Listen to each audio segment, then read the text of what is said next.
Around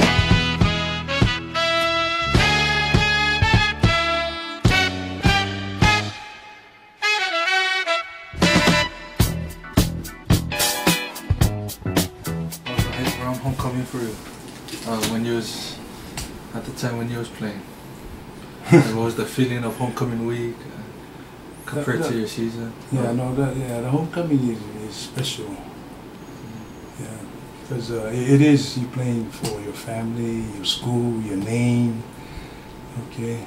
Message received. But homecoming, like I told you guys earlier,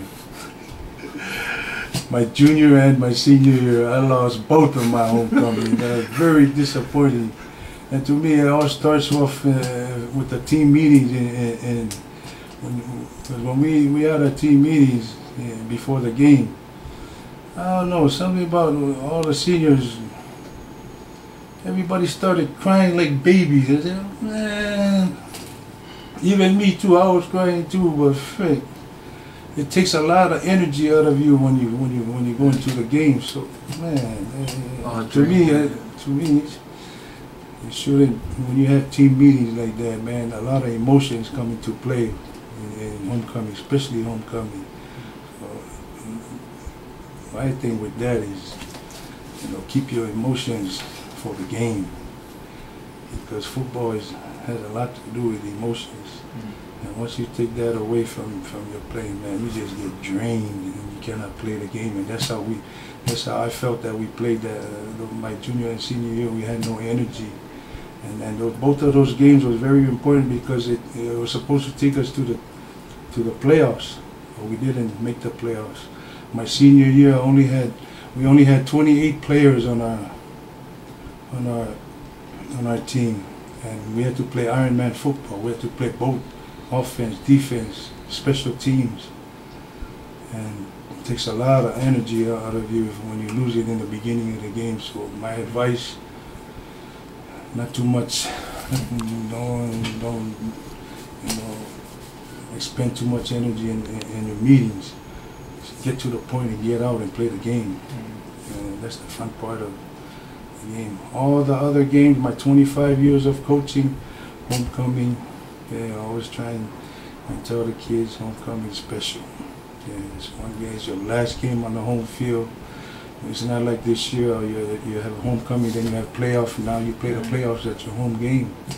It's a home game, but it wasn't like that back then. So, yeah, homecoming is homecoming, Kahuku style. Yeah. The other question was, what was your favorite memory, or one of your top memories of being a Red Raider at the time? When I was little, 5, 6 years old, every time I drove by Kahuku High School, they had a big old sign over there that says "Home of the Red Raiders." And when I was growing up, I used to watch the football games. I said, this is where Kahuku football lives. They live here. It's the home of the Red Raiders. But as I grew up and knew the meaning behind, home of the Red Raiders, it's different. You knew you was going to be a Red Raider when you was going to Laie school, Kahuku school, Haula school. You knew you were going to end up being a Red Raider. Okay, and my special time, the game I remember the most was against Waianae. We had 28 players was inside there. Got emotional. Got it.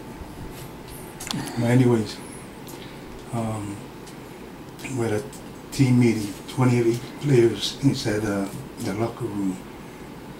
We could fit everybody in one small room, perfect for 28.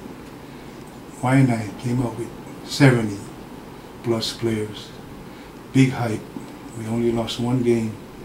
Going into Waianae's game, we came out, stadium packed, lot of noise, and they knew that something in the air.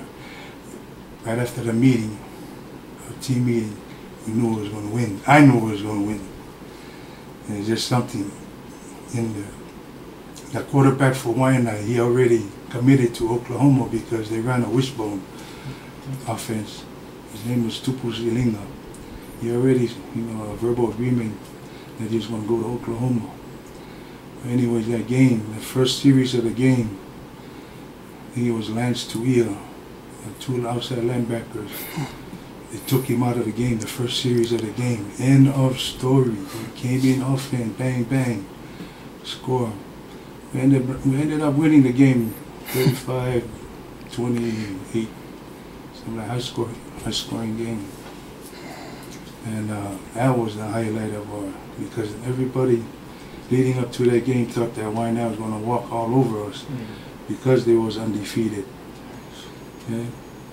And they ended up going to the state playoffs against Cam. Yeah. And that was up to this time, that is the most attendance. They set the record for attendance at that championship game, and almost 35,000 people went to that game. But we can say that we took Waianae out that year. The other question was, how did playing Kahuku football affect your life after high school? And how did it affect me?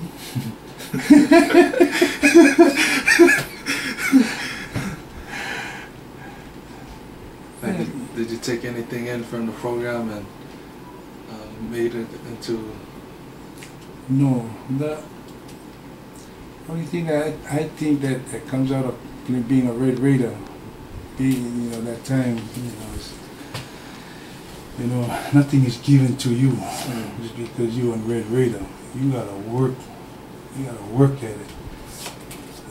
We wasn't the very best football players, but every time we step on the field, we thought that we could compete with the rest of the, all the schools. Back then we had a reputation, and that kind of helped us too because of the name alone. Everybody, it's kind of fiffy of playing the Red Raiders. No matter how you got to line up 11, your best 11 gonna be on the field. You know what I mean? Yeah.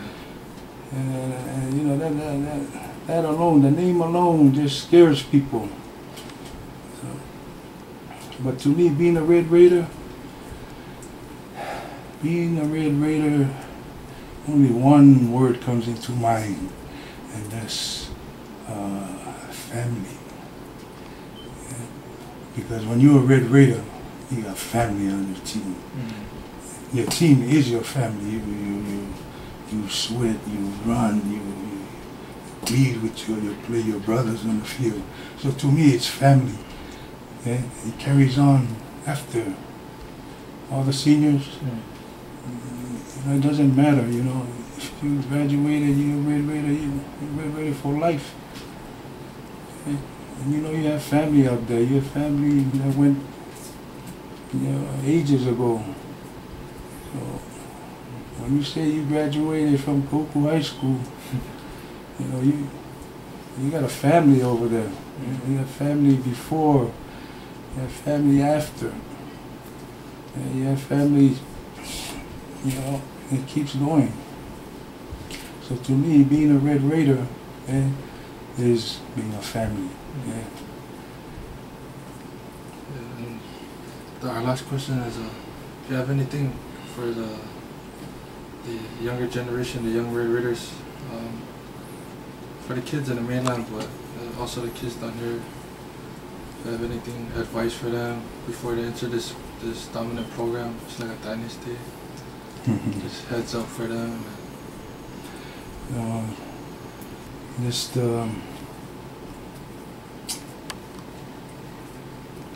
I only have one thing that separates being a Red Raider and being from somewhere else. Okay? Because when it comes crunch time, okay, the Red Raiders are here. All heart, okay? And it's deep inside. Well, I used to tell the 2004 and 2003 class, it's your ake. If you know more ake, you have nothing. Yeah. Red Raiders is all about playing with heart, all heart. It's something with Coach Kelly Wiley. You know, he always told me that. You know, Red Raiders, you know, it's all about your heart. It's all only what's in your heart. Yeah, and that guy meant a lot to me too. It's Kelly Wiley, Coach 6. And this team right here, this is his first boy, team. yeah. These big boys. Yeah, this is Coach 6 team right here. And if you guys are looking right now, this is for Coach 6, 42, the original. The 42, you're looking at him right now. Yeah. That's the original 42. You're looking at him right now. There's great 42s that came out of this program. Coach Keala, Santiago, Six, Alfonso Wiley, Pai Pai Falemalu, Fatu, Didi. Yeah? Like his uncle say, you know, he was the original negative. You're looking at him right now. He's still alive. Originator, 42. That's a number. See, when I was little, I always look at, when I was playing Pop Warner, I would always look at my number. You know, who's got my number? The Red Raiders. You know what I mean? Every kid, you know, looks at his number. So that's something that's going to be there forever. All the little kids that's coming out nowadays, they always look at who's the number and they're proud of that. So, okay, and any advice I got for this team? You better have some maki when you play, boy. That's the only way you're going to bring this thing home. You got 5 years, we've been 5 years, no more, what do you call it, parades anymore. We got to bring it home. And you guys got the tools to bring this thing home. And you ain't bringing it home, sleep outside. That's how it is in Red Raider Nation, baby. All right.